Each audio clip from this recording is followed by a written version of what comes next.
भंगी के चौदे, भंगी की चौदी, इस तरीके भंगी शब्द आया कहाँ से? मैं बता दूं, भंगी शब्द का मतलब ही नहीं पता है। भंगी का मतलब होता है भंग कर देना। मंचों से कहता हूँ मैं भंगी हूँ, मैं भंगी हूँ, मैं भंगी हूँ। इन मनुवादी सोच के लोगों ने, पाखंडी लोगों ने जो हमारे पैरों में गुलामी की बेड़ियां जो डाली हुई हैं, ये जो जंजीरें जो इस धर्म के चक्कर में पाखंडवाद में हमें उलझाया जो हुआ है, हम इन जंजीरों को ध्वस्त करने के लिए पैदा हुए हैं, हम इनको भंग करने के लिए पैदा हुए हैं। इसलिए हम ये हिंदू राष्ट्र बनाने की बात करते हैं। हिंदू राष्ट्र ऐसे ही तो बनाएंगे कि दलित खत्म हो जाए, शूद्र खत्म हो जाए, एसटी एसटी ओबीसी खत्म हो जाए। ये वो वाला दौर लाना चाहते हैं जब हमारे गले में हांडी हुआ करती थी। तो युवाओं को मूछ रखने में मार दिया जाता है, घोड़ियों पे नहीं चढ़ने दिया जाता, बारातों को रोक दिया जाता है। ये नामर्द, ये हिजड़े, किसी भी इन मनुवादी में इतनी ताकत हो जो अपने आप को दबंग समझता हो। मुझे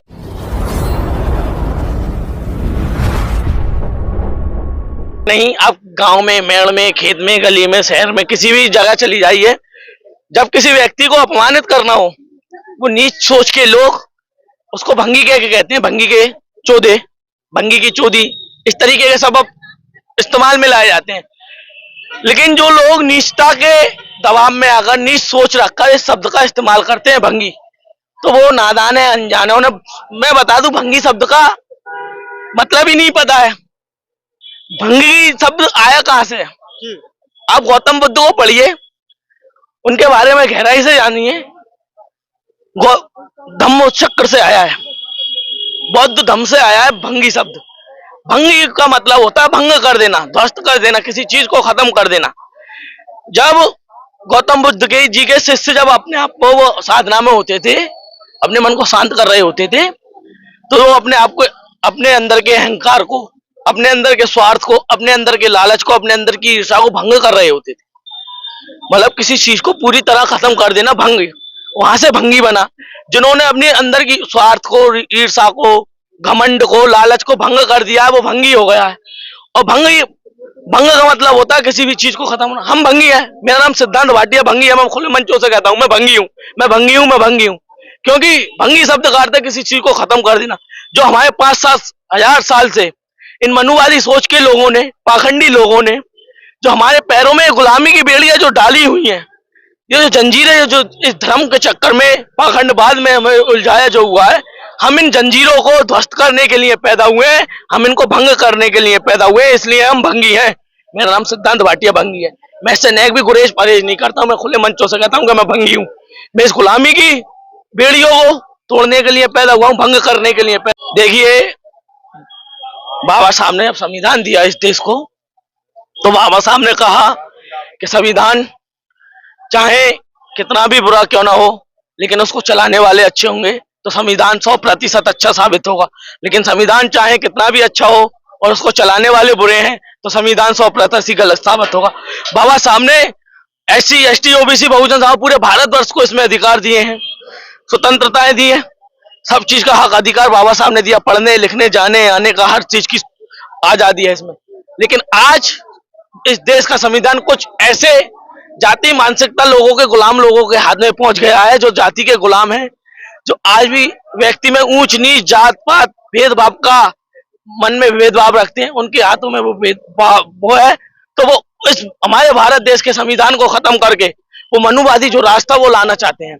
मनुवादी राज क्या था कि जो SC ST OBC माइनॉरिटी के लोग हैं, ये धन संचय नहीं कर सकते हैं, है ना, ये पढ़ लिख नहीं सकते हैं, इनकी महिलाएं अपने तन को नहीं ढक सकती हैं। और मनुवादी लोग मनुस्मृति में कहते हैं कि महिला पैर की जूती की समान है। मैं आपके चैनल के माध्यम से बता देना चाहता हूँ आरपी भाई कि महिला पैर की जूती की समान होंगी उन लोगों के लिए जो अपने आप को पैर समझते हैं। हम इस देश के बहुजन समाज, इस देश का शासक है, इस देश का राजा है। हम महिलाओं को अपने सर का ताज समझते हैं, महिलाएं हमारे सर का ताज हैं। आज भी लोगों को घोड़ी पर बैठने नहीं दिया जाता है, मूछें नहीं रखने दी जाती। अभी मेरठ में घटना हुई है, आपकी अलीगढ़ में एक घटना घटित हुई है। इन घटनाओं को लेकर कैसे देख रहे हैं आप? ये देखिए, वो इस देश में जो सत्ता, जो काबिज जो बैठी है, वो मनुवादियों की काबिज सरकार। ये हिंदू राष्ट्र बनाने की बात करते हैं। ये हिंदू राष्ट्र ऐसे ही तो बनाएंगे कि दलित खत्म हो जाए, शूद्र खत्म हो जाए, ST ST OBC खत्म हो जाए। ये हिंदुस्तान को हिंदू राष्ट्र बनाना चाहते हैं, ये भारत देश को हिंदू राष्ट्र बनाना चाहते हैं। आप बताइए, बना लेंगे? ये वो वाला दौर लाना चाहते हैं जब हमारे गले में हांडी हुआ करती थी, हमारी पीठ से झाड़ बंधा हुआ करता था। तो ये संभव नहीं है, क्योंकि इस देश में संविधान के रक्षक बाबा साहब के वंशज, भीमा कोरेगांव के योद्धाओं के वंशज आज भी इस देश में जिंदा है।